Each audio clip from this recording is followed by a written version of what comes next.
have been a mistake to have sold ever, So no matter when you bought. I've heard you say you're never going to sell your Bitcoin.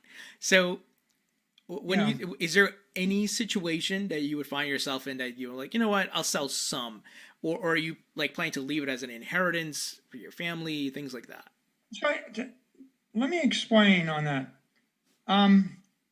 Why would you ever sell an asset in an inflationary environment if it's being priced in fiat currency, which is collapsing in value?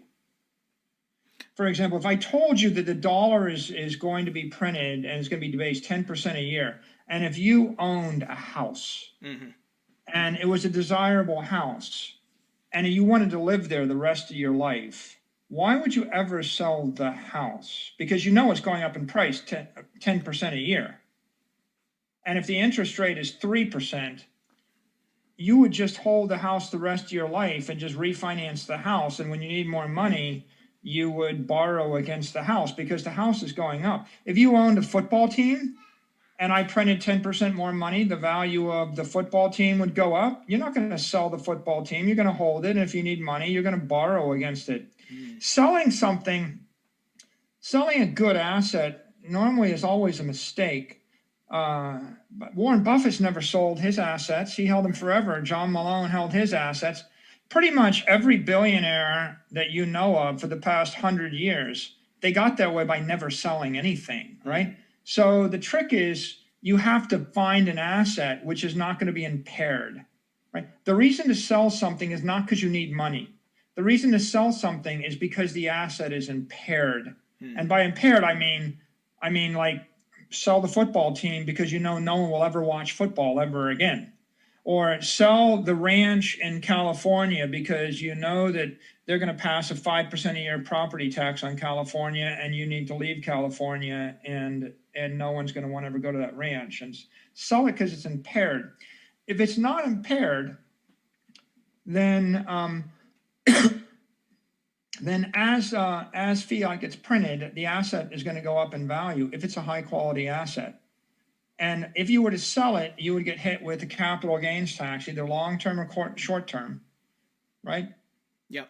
Capital gains tax is likely to go up next year, right? I mean, it's 25 to 50%, depending on where you're living. Sure. So, so you sell something, you're going to pay half of it to the federal government or the state government. You keep the other half, and then you're going to lose the appreciation on the asset. If Bitcoin was going up 20% a year, right, and you sold it, you would lose a 20% return every year for a decade, right? That means selling $1 million of Bitcoin will cost you $10 million in 10 years. So you lose the capital appreciation, you pay the tax, right. You get $500,000 to spend. Why wouldn't you just borrow $500,000? So you're saying borrow against your Bitcoin holdings is in a way to earn? Okay, so like kind of like BlockFi. I use BlockFi, lend and earn interest on my Bitcoin and other cryptos. In that type of scenario. Let me make a big point, right? Yeah. If the asset is appreciating faster in value than the rate at which your expenses are going up yearly, you can borrow against it forever and your debt to equity ratio will fall. You see, like if I had $1 million of Bitcoin and I borrowed 100,000 against it, my debt to equity ratio would be 10%. I would pay, maybe I pay 5% interest. Maybe I pay obscene interest, 10% interest. It cost me 110,000 instead of 100,000. Okay, well, Bitcoin's going up. Fill in the number. What do you want to fill in? 20%? It's going up 200%, right? If it was going up 100%, by the way, your 1 million becomes 2 million. Next year you have 2 million. You borrow another 100,000. Now you've got $200,000 in debt outstanding. You've got, 30,000 in accumulated interest. You've got $230,000 against $2 million. Your debt to equity ratio is no worse. The next year it doubles again. And now you got 4 million against 300,000 in debt. Your debt to equity ratio falls. The next year it doubles again. Now you got 500,000 in debt against 8 million. Your debt to equity ratio falls to 6%. your debt to equity ratio will fall exponentially to zero, right? I mean, well, not to zero, but to a low number. So if you actually wanted to accumulate wealth, the number one thing you got to do is you have to acquire high quality assets that will not be impaired. Sure. The number two thing you have to do is you have to have a relationship with banks that will advance you money, cash, fiat, euros, dollars that you have to spend against those assets. That's the second thing. But the first thing, well, now let's come back to Bitcoin. Well, what's the highest quality asset on earth? What's the best property you could possibly have? A city block in Manhattan? Not anymore. Right. It used to be a city block in Manhattan when everybody in the world went to New York City, but you can't move a city block. What if I gave you all of Park Avenue in cyberspace, and I told you that 1 billion people are going to live there one day, and they'll live there for 1,000 years? What if 10 billion people want to live in cyberspace for 1,000 years, and you could actually own 1% of the city? Or 0.1% of the city? Why would you ever sell it? Right. Right. I mean, the point is, they're not making any more of it. Bitcoin is Manhattan in cyberspace. It's 21 million city blocks. You can buy a block. Okay, it's better than buying all of LA, because you can't move LA out of California. You can't move it out of the US. It's better than buying 10% of Apple, because Apple might print twice as many shares and then you only have 5% of Apple. It's better than owning a bunch of gold, because gold miners are going to produce twice as much gold. Yep. Okay, it's better than owning bonds and cash. So tell me, what on earth is better than owning the Jets or a football team? People might not be watching football in 1,000 years. Right. By the way, there's nobody in the stands this year watching football, right? Yep. So find an asset. It's probably better than owning the Mona Lisa or owning a Michelangelo or something like that. I mean, although those are scarce. Right, it's scarce. You can't be guaranteed that everybody's going to want to have classical art, but will everybody want money, monetary energy? Like, monetary energy is the ultimate property. I have pure, encrypted, tokenized monetary energy, and I can own 1/21 millionth of all the monetary energy there's ever going to be for people on the monetary network, which is the dominant monetary network. So you buy fill in the number, you buy it and it's going up 100% a year, right? Mm-hmm. You have $1 million and you sell it, so you have $500,000 you can spend, or you don't sell it and it goes to 2 million, 4 million, 8 million, 16 million, 32 million, 64 million, 128 million, 256 million, 512 million, a billion, right? Okay, so a millionaire becomes a billionaire by not selling over 10 years. And let's say you wanted to spend 500,000 a year, borrow 500,000 a year, and after 10 years, you will owe 5 million out of $1 billion.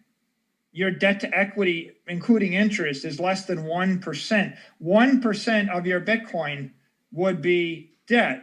Now you tell me, you think it's a wise thing to sell the $1 million? It's going to cost you $999 million to sell the million. You think it's less risky? I mean, and I think the answer is, I think people, they're not realizing that they can borrow against it. They should go and, the single most important thing you can do is develop relationships with bankers that will loan you money against your assets. And then, in terms of, Tony, like what would I borrow against? Well, first you borrow against fixed assets, like borrow against your house, because it's not marked to market. It's not going to trade down by 50% in a morning, right? Mm-hmm. So I joke, mortgage your house, buy Bitcoin. But the truth is, before I sold Bitcoin, I would mortgage my house. Sure. Because I can get a 30-year mortgage with a fixed interest rate, and the house is probably going to go up in value over the 30 years because the banker's going to print more money. So why don't you borrow against a fixed asset? If I can't borrow against a house, I borrow against my car. I started MicroStrategy. I took a furniture loan. I borrowed money for furniture. I didn't buy the furniture, by the way. It was just an excuse to get an unsecured loan. But you borrow against something like that, that is not going to trade down rapidly. Like I am not, for example, I would not tell anybody go buy Bitcoin on 10-to-1 margin. Like that's stupid. Like don't go buy $1 million of Bitcoin with 100,000 of collateral, because if it trades down 10%, you're going to get force liquidated and wiped out and lose your 100,000. I would say a better idea would be buy 100,000 of Bitcoin with 100,000 in collateral. And when it goes up by a factor of 3 or 4, you can borrow 50,000 against it. Your debt to equity ratio would be 20%. If it doubles the next year, your debt to equity ratio will be 10%. If it doubles again, your debt to equity ratio will be 5%. If it doesn't go up by a factor of 100%, if it goes up by 10%, as long as it's appreciating faster than your rate of interest, and interest rates are low, it's kind of a non-issue. And sure. And you have to adjust your expenditures, right, to keep them in line. So common sense is, keep your debt to equity ratio at 10, 20, 30% of your assets, and then hold on to high quality assets. There is no one that ever got rich, in my opinion, nearly no one that didn't buy an asset right and let it appreciate tax-free over time. It's sure. the taxes that kill you, right? The capital gain tax, the income tax, etc. And you really, when you borrow against assets, you're actually living on liability. So right. instead of making $500,000 a year and then paying $250,000 a year in taxes, wouldn't it be a lot smarter to borrow $250,000 a year and let the money appreciate tax-free for the next 20 years of your life? That way you pay no tax, and you've still got an asset that's working for you. So you win both ways. You just have to manage your debt exposure, and you have to be intelligent about, are you marking the asset to market? And if you're marking it to market, you need to be very conservative about your debt to equity ratio, as opposed to, are you taking an asset against a loan against a fixed asset, which isn't going to be marked to market. It's just a term loan.